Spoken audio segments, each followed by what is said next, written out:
conversation that you're waiting for. Welcome to the World Bank's panel on Disrupting Development. My name is Karishma Vaswani and I'm the BBC's Asia Business Correspondent. I'm also your moderator for this afternoon. For our audiences in Indonesia, selamat siang Bapak dan Ibu hadirin sekalian yang saya hormati. Good afternoon, ladies and gentlemen. I leave at 3, right? And to all of our hundreds of viewers who are tuned into this discussion online from all over the world through live streaming in English, French, and Bahasa, welcome. To everyone online and in the audience here, I encourage you to share your comments with us throughout this session.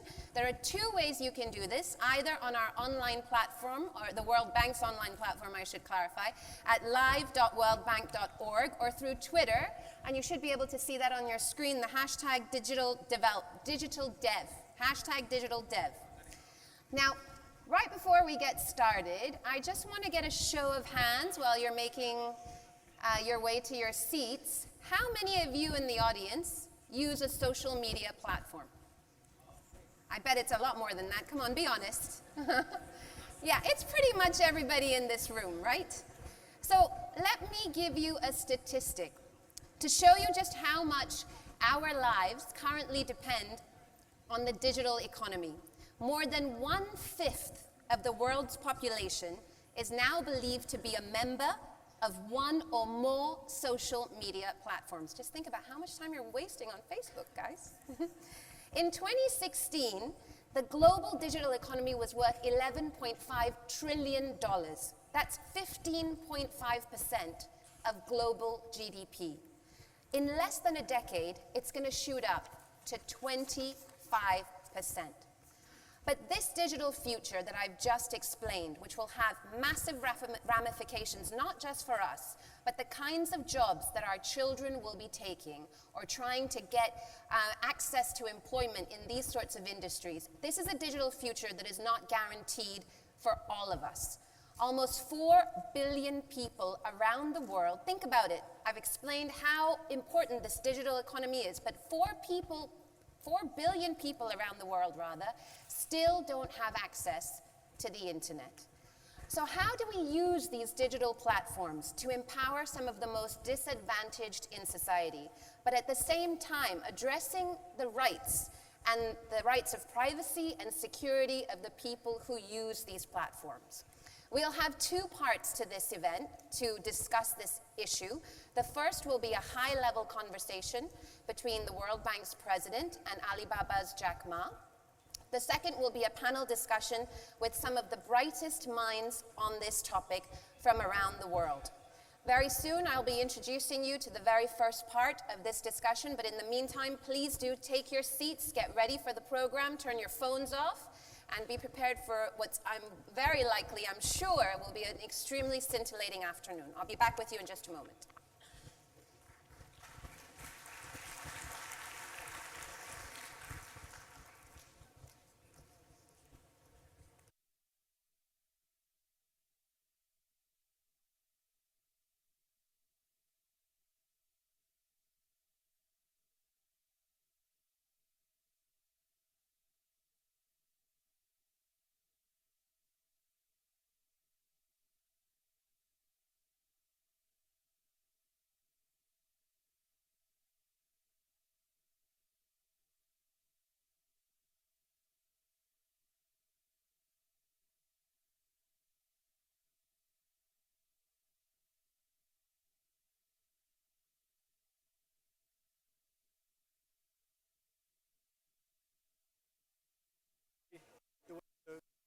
Get the best evidence from that. They'll tell you. Ladies and gentlemen, please join me in welcoming 2 men who need no introduction, the World Bank's president, Jim Kim, and Alibaba's Jack Ma. Jack, you go first. No. Good to see you again. Great shirt. Great shirt. Oh, right here, okay. Go ahead, sir.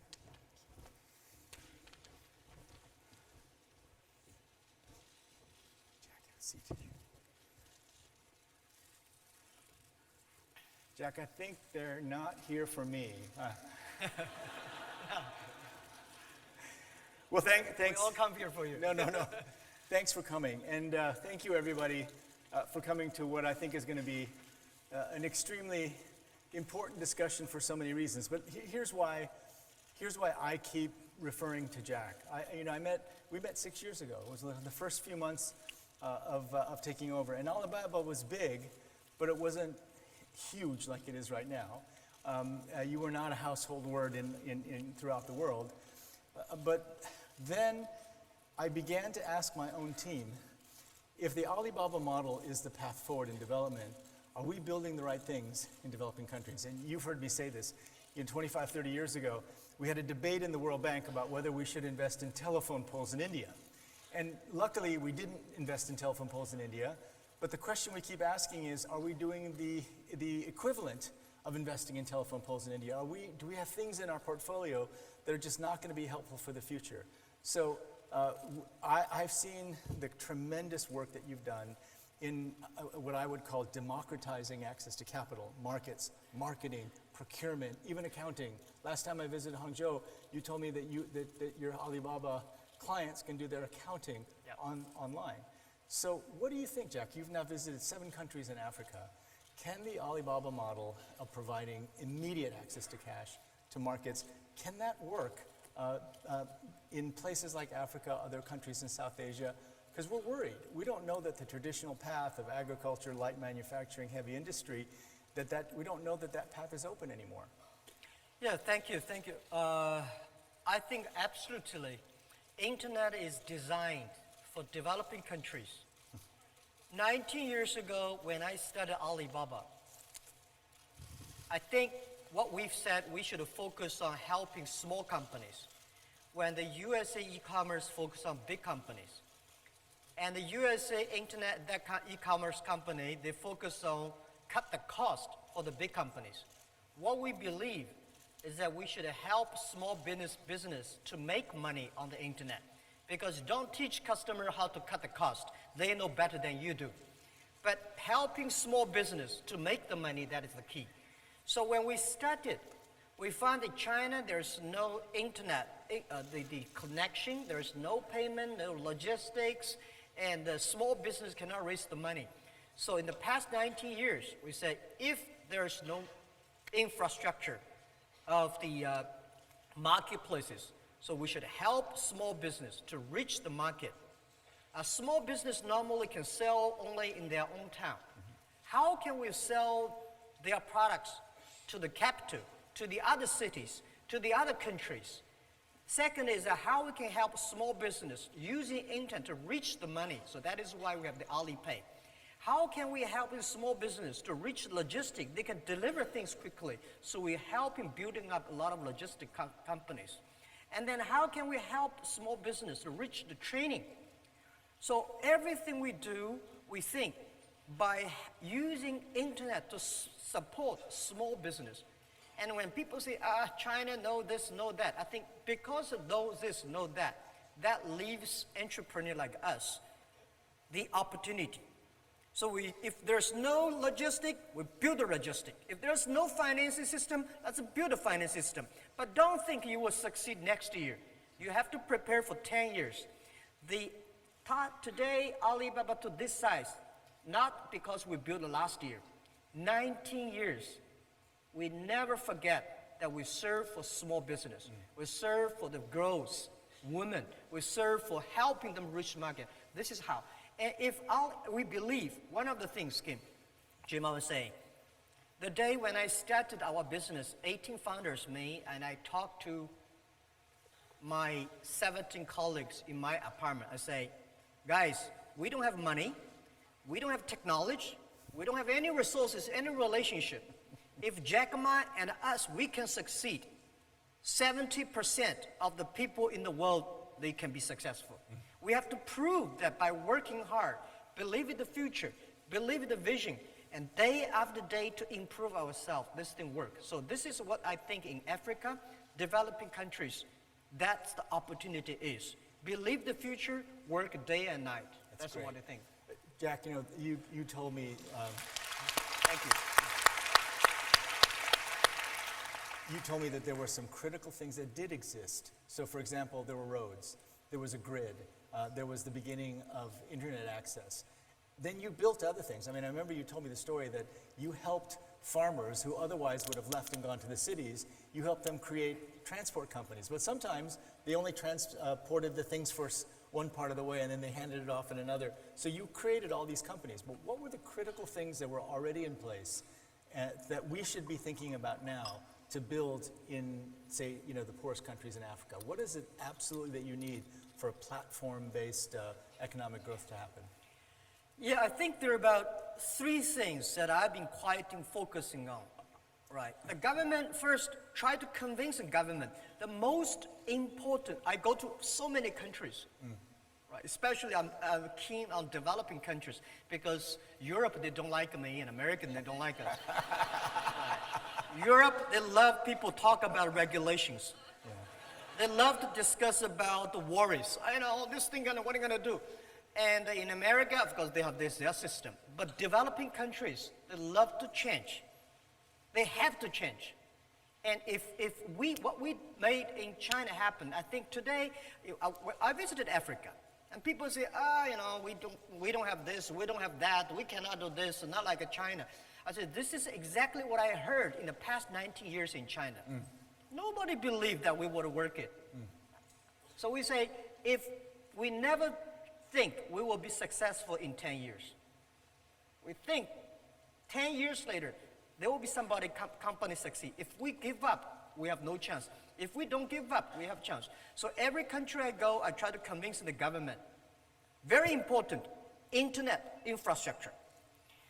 30 years ago, if there is no electricity, this country is hopeless. This area is hopeless. Now, if there's no internet connection, this country will be hopeless because you have blocked your people reaching the information. The young people have no chance to compete. So internet connection is more important. But don't worry about the internet connection speed. 24 years ago, when I started internet business in China, it took me 3 hours and a half to download a half picture. Today, most of the countries have mobile phones. When I started internet, it's only on PC. There's no mobile phones. So today, most of the farmers, even in the developing countries, have the mobile phone. And mobile phone is much more powerful than 20 years ago. So internet is very important. Second, let's try to encourage the entrepreneurships. It's not the government make business happen. It's the entrepreneurs that make the business happen.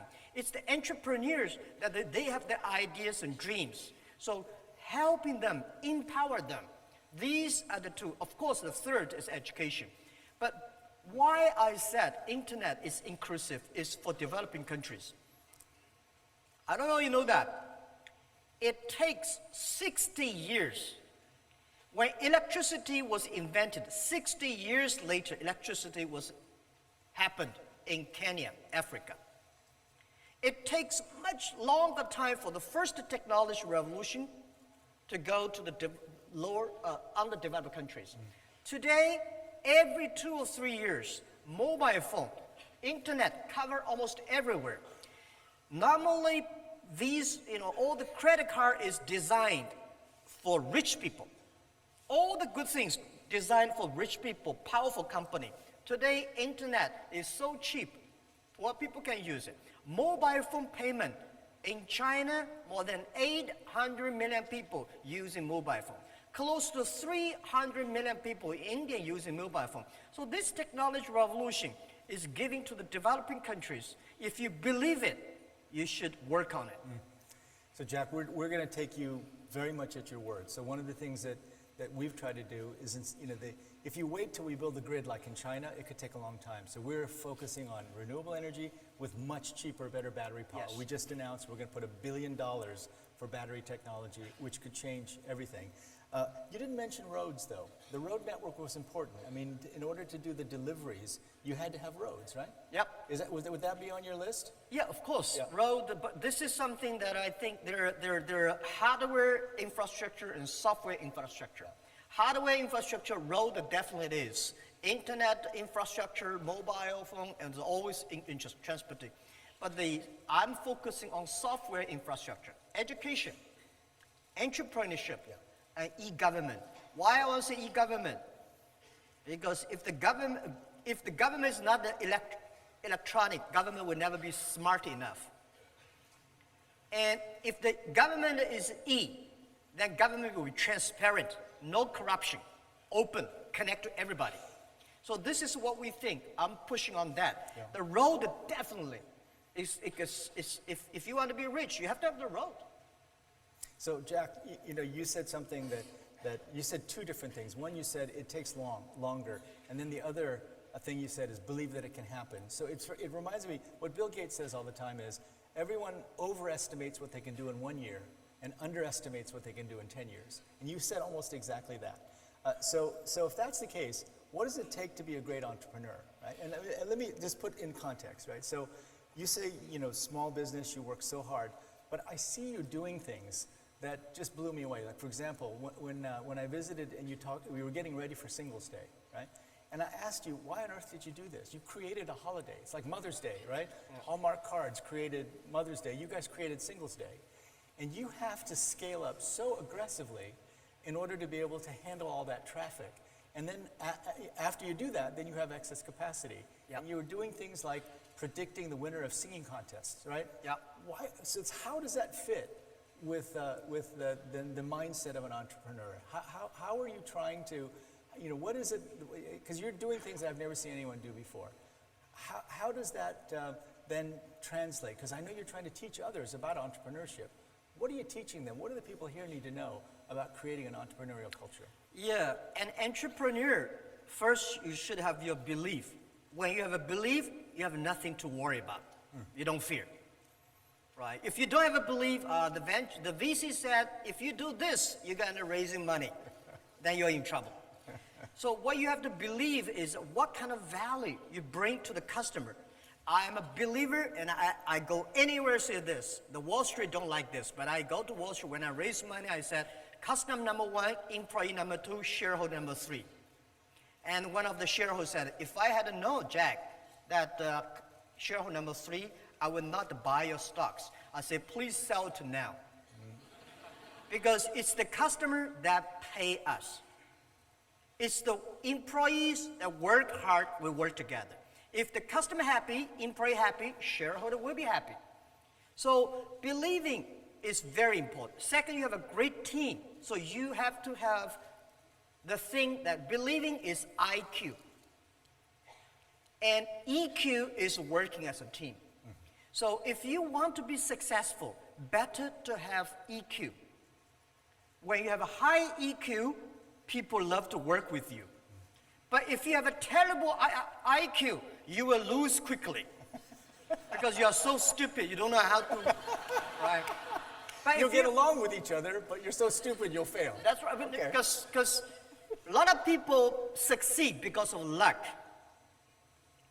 Believe it or not, a lot of people, because I think I'm lucky enough, for the past 20 years as a teacher, I work and make a lot of mistakes and change, improving and correcting mistakes. I survive. I don't think I'll be lucky enough because my IQ can never compare with my colleagues. They're much smarter. IQ can make you lose slowly. EQ can make you find good people working with the people.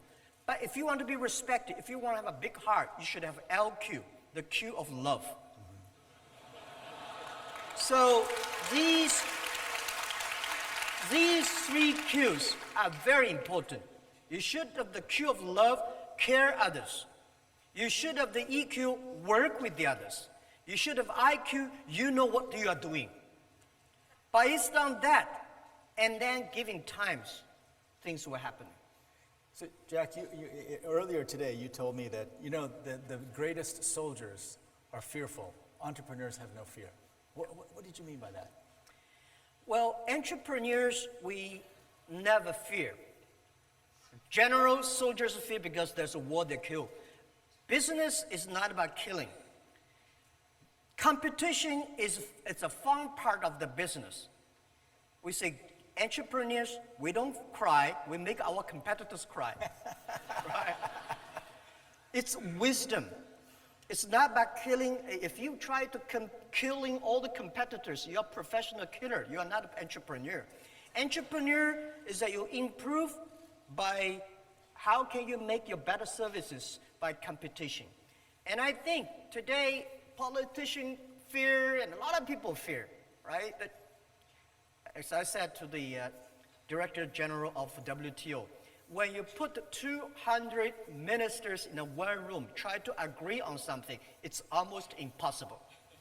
But if you put the 200 business people in a one room, we can work out something.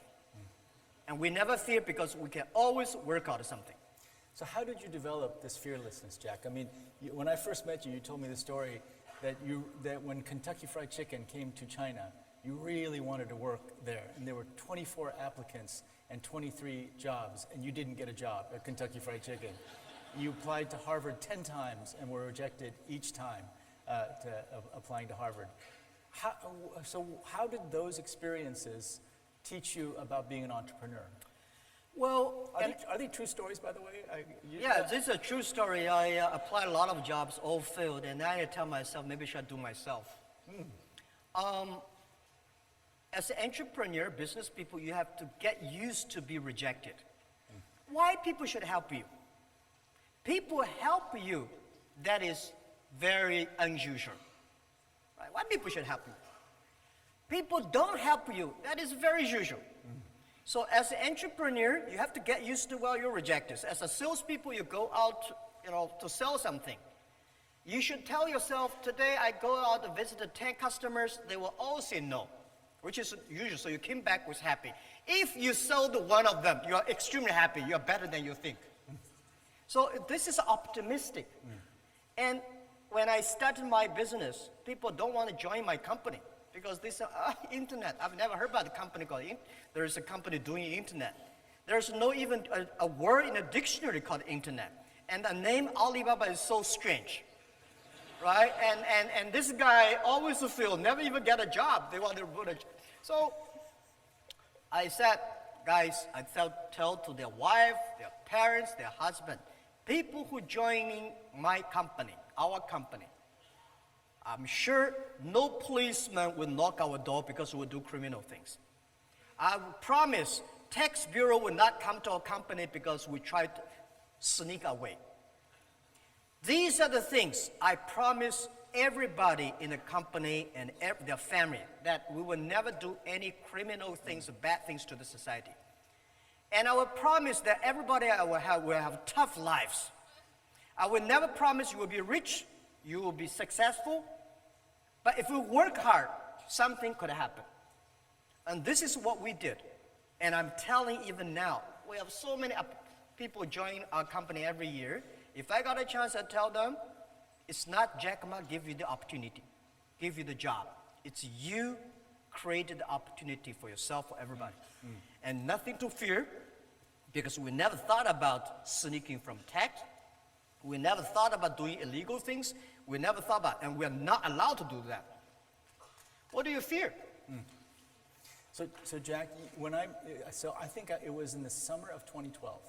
I'd just taken over, and you told me, and at that time, I think you had maybe 25,000 employees, and you said you had 30 true believers, the people that started out in your apartment, and you've always said that choosing the right people is the most important thing. So how did you choose the 30 true believers? How did you know they were true believers? Did you turn them into true believers? And so generally speaking, how do you choose people? How do you know the right people to bring into your world? Yeah, there's no best people in the world. So you have to hire the best people. There's no best people. The best people is always in your company. You train them to become best. And I start to make a lot of mistakes when I raise my money. When you have money, you start to make mistakes. I think one day when I raised my first round of finance was $5 million. I hired a lot of vice president of multinational companies. One of the VP of marketing came to me, he gave me a proposal. He said, sir, this is our next year's marketing plan. I said, oh, $12 million. I only have $5 million. He said, I've never done a business plan below $10 million. So I say, all right, it's not his fault, it's my fault. It's a Boeing 747 engine. When you put into a tractor, the disaster comes. None of them are happy. So you have to hire the right people. So the people I choose, they have to be optimistic. Because as entrepreneur, if you're not optimistic, you're in trouble. You should have the good IQ at least. Right? If you're not a good IQ is important. And the next thing is that they ready to learn. I hate to hire people who came as expert because there's no expert of future. There's always expert of yesterday. We are entering the world. And we don't want people to join the company and say, Jack, what do you want me to do? I hate that. Say, I don't want you to do anything. What you can do for us. This is more what you can do for you. This kind of people ready to learn, fearless for the future, believe in the future, and teamwork, smart enough. Giving them the time, they will come. And then we train them. Let them make mistakes. So, Jack, you've started now working in Africa, and you're bringing Africans to Hangzhou and teaching them about entrepreneurship. Tell us about that. How's that going? Yeah, I visited, thank you so much for keep on telling me you should go to Africa, right? 6 years. 6 Jack. years. 6 years. So I've been since telling you. last year, I visited the first trip to Africa because before I went to Africa, I had poor, disorder, all these things. When I visited Africa, I was amazed. Young, energetic, African people are fearless, right? Today in the world full of fear, any country you go, people worry. But in Africa, young people say, yeah, we want to change, we want to do. And they are young and energetic. There are so many things. And the good thing is, not like China, we're polluted. They are so clean air. But people say, what can we do? So we think there's a great opportunity in Africa for the internet, right? The internet infrastructure is bad, no logistic, no electronic payment. But the potential there, the mobile phone coverage is good, and the government want to change, young people want to change. So we decide to invite 1,000 entrepreneurs in next 5 years come to Hangzhou to 10 days training. We tell them what happened. We take them to the rural areas of China, how we help the farmers, how we make the logistics from zero, how we make the payment. After 10 days, these guys full of energy, they all rush back to the Africa. We are on the mobile phone every day. You see these people. They think, yes, now we know what should we do. We should learn from China, but never become China next year. Maybe 10, 15 years later, there will be a lot of Jack Ma's, a lot of Alibabas, a lot of Alipays in Africa. So I think this is I feel excited about. This is something I can do much better in my life, in the rest of my life, than be the chairman CEO of Alibaba. Well, let's talk about that. So you're retiring, and Jack and I were just meeting, and what I said to Jack was, Jack, you can't get away from this because we're now, if we're going to take the model that you built and extend it to the rest of the world, I don't want you going and doing kung fu and relaxing and off somewhere else. You have to engage. But then you told me, which was very encouraging, that this is now what you're going to do. You're going to engage. How is that going to work? So there's the 10 by 1,000 program. Our IFC team is working with you guys. We're very excited about it. How's that going to work? So over 10 years, I think, total, right? You said 5, but I heard 10. Right? So maybe 10 is we work with World Bank. Yeah, total. On the right. 10, 1,000. Next 10 years, every year, 1,000. So how is that going to work? Because you're going to get them excited, that's for sure, right? But what if they go back and there's not the infrastructure or the things that are already, I'm sure we're going to provide financing, with all kinds of things that we'll do. How's that going to work? And how are we going to take that 10,000 people you'll train and then begin to build the core of what could be the growth model for the future for Africa? How's that going to work? Yeah.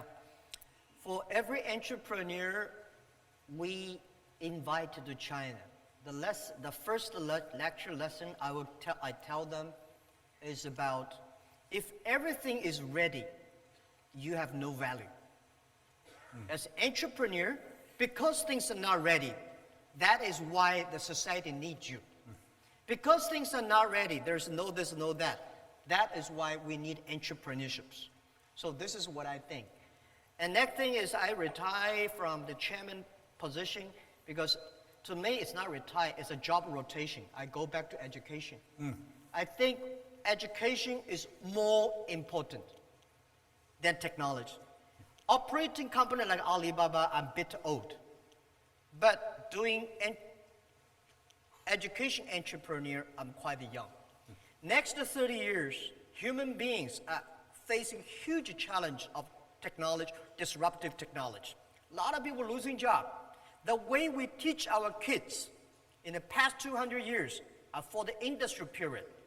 Machine will do better. Machine will be smarter, calculate faster, remember everything, and they're never unhappy. They're very rational, do everything. So we have to teach our kids, change the education system. Teach our kids do things the machine cannot do. Teach the kids that can do better than the machine do. So this is how we'll be focused on. For entrepreneurs, the same thing. Tell them life is never easy. Today is difficult. Tomorrow is much more difficult. But the day after tomorrow is beautiful. Most people die tomorrow evening. And how can you survive today and tomorrow? That is the key. And we will never teach people how to be successful. Harvard, Yale teach people how to be successful. We want to share people what kind of mistakes we make. It's the mistakes, lessons we learn, we make progress. When people learn too much successful stories, they think they can successful easily. No, that's a wrong way. Teach people how to face the challenges. We teach people a lot of mistakes, failure, not because they will avoid it, because when the mistake, failure comes, how can they face it? How can they challenge this, crack this? This is how we think. So I think this is entrepreneur, that is education. So they're holding up signs telling me we have to stop. But Jack, IQ, EQ, LQ. Yep. We learned that today. That optimism has to be a way of life. Right? And curiosity is also important. Curiosity is a way of life. Be fearless. Be humble in the face of the future, because there's no such thing as an expert of the future. The internet, entrepreneurship, education, you also told us about. So there's so many young people here, and not so young people, I see. But Jack, I watched you over 6 years. You were a phenomenon. I mean, a lot of people in China knew about you. My own IFC teams, we had invested in Alibaba early on. They wanted me to meet you. But now you're a global phenomenon. I do remember, though, we met in Davos one year, right after you went public. And you told me, oh, my life is miserable right now. Because you said, at the beginning, everyone said that Alibaba couldn't do anything. And it gave us energy. Now, everyone's saying that Alibaba can do everything. And it's a pain for me, right? But you've gone through all that now. What would you tell this group of people?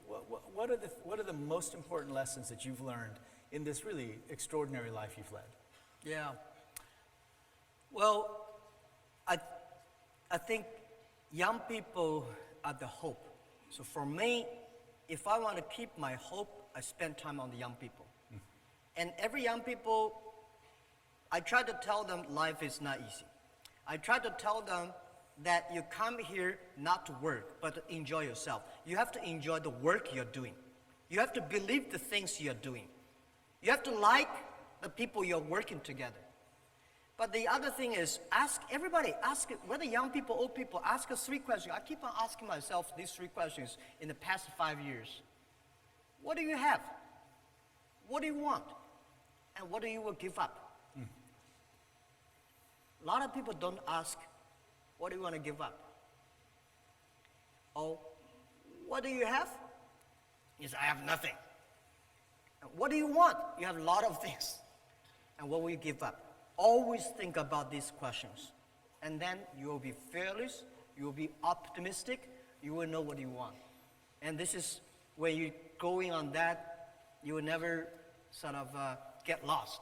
Wow. Thank you, Jack. That's amazing. Thank you. Thanks, everybody. Thank you very much, Jack Ma. Thank you so much, Dr. Kim. What an inspiring discussion. I'm sure you'll agree with me so much that we've learned from the conversation between Dr. Kim and Jack Ma.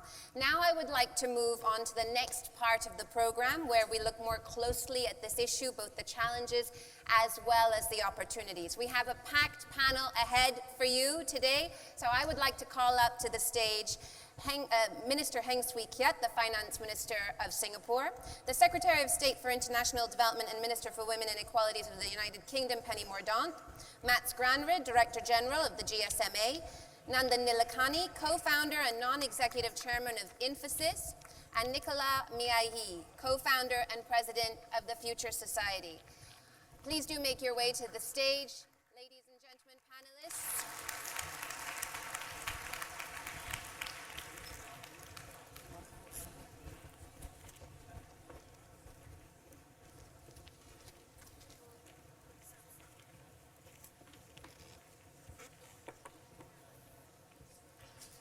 Thank you. Everybody found your mics? Yeah, you got your mics? Okay, while everybody's getting settled, that was a really hard act to follow, I know, guys, but I'm sure we'll have lots of interesting pointers for you today. Although I've certainly taken away from that discussion between Dr. Kim and Jack Ma that I need to improve not just IQ, EQ, but LQ, something that we can all do with a little bit more of. I'd like to start the discussion this afternoon, once everyone is settled. Yeah, why don't we get underway? Secretary Mordaunt, lovely to have you on the panel. In the work that you do, you probably get to see more than most what works and what doesn't work in terms of technology in the world of development. How are you using digital technologies to change what the UK does in development work? Thank you. We have always at DFID used technology, but this year in particular we've launched a new digital strategy because we think it is the margin of victory in everything that we do. We have a great track record from mobile money to solar energy kits to 3D printing in the field, all sorts of things, using drones increasingly. But we've really brought in initiatives that step this up. So tech call-outs, part of the grand challenge on Hope in Conflict. So this is finding new ways to protect people in conflict situations. Excellent. So how do we protect people who are under siege? How do we get food and water to them? It's very difficult to do airdrops and things like that. I'm fed up of going to the House of Commons and saying why we can't protect people or get medicine or get the power back on. So really looking at how technology can help us with those things. And we've also really tried to embed this in how the whole of our government works. So we've set up a humanitarian innovation hub which brings together the best minds in technology, in defense, in civil contingencies to really develop these things. So it's absolutely central to what we do. We do it in every area that we work in, and we do work in every area.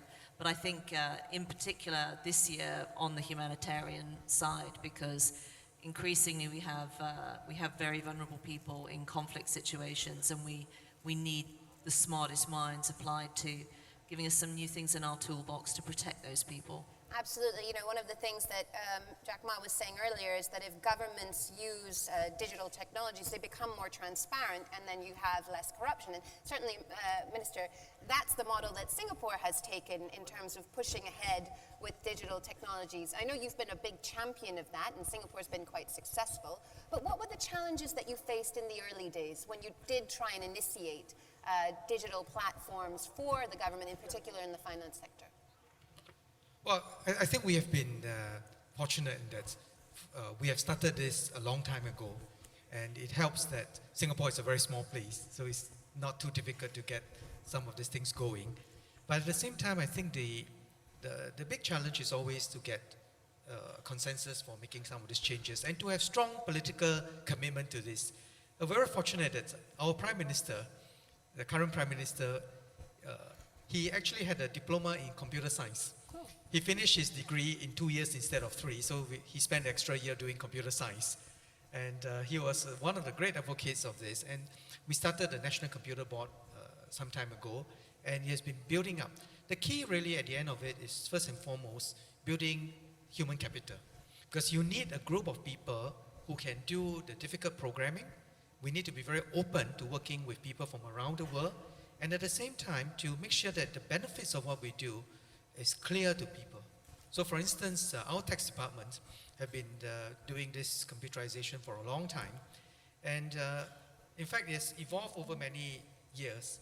So one of the latest things which they have done is that we submit the total remuneration of public sector employees. There is a form which the department have to generate, and this form is sent electronically to our tax department. And the tax department, having had your previous record of how many children you have, how much you are allowed to claim, how much you donate to charity, and so on and so forth, would then compute the amount of taxes you have to pay, Right. and that is sent to us automatically. And all we have to do is to just pay, but if you dispute the amount, you could go to the tax department and get that. So I think that helps when people feel that there is a benefit, and if that keeps our cost of government low, and that provides very strong public support for what we do. Right, but Nanda, in India, this transition is just starting in a way, right? With the Aadhaar program, getting digital identification. I don't know how many people out there actually know what the Aadhaar program is and how much it's transformed lives in India, despite some recent challenges. But so maybe you could start by telling the audience what Aadhaar is. Yeah, so, Aadhaar is really a program to give every Indian resident a digital ID. It was something the government had been planning for many years, and I joined the Indian government in 2009 after I retired from Infosys and led this project. And it has now reached almost everyone in the population. 1.2 billion people have the ID. It's impressive. And it's a digital ID for all residents.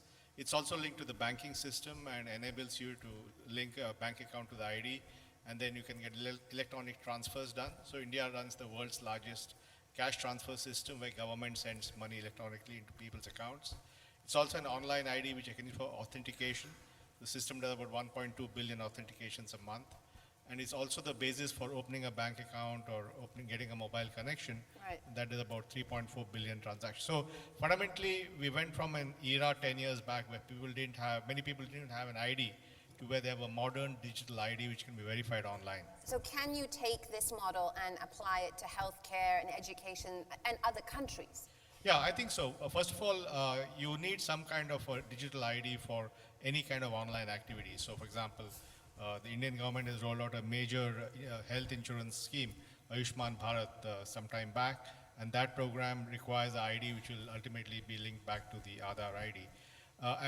The World Bank has taken a big initiative, ID4D, and discussions are happening in 20 countries across the world because the need for digital ID has become absolutely super critical. And even the UN SDGs says legal identity for all is one of the goals. So I think having an ID has now become very, very important around the world, and there's tremendous interest in propagating this approach. In replicating this approach, Matt, I'd like to bring you in at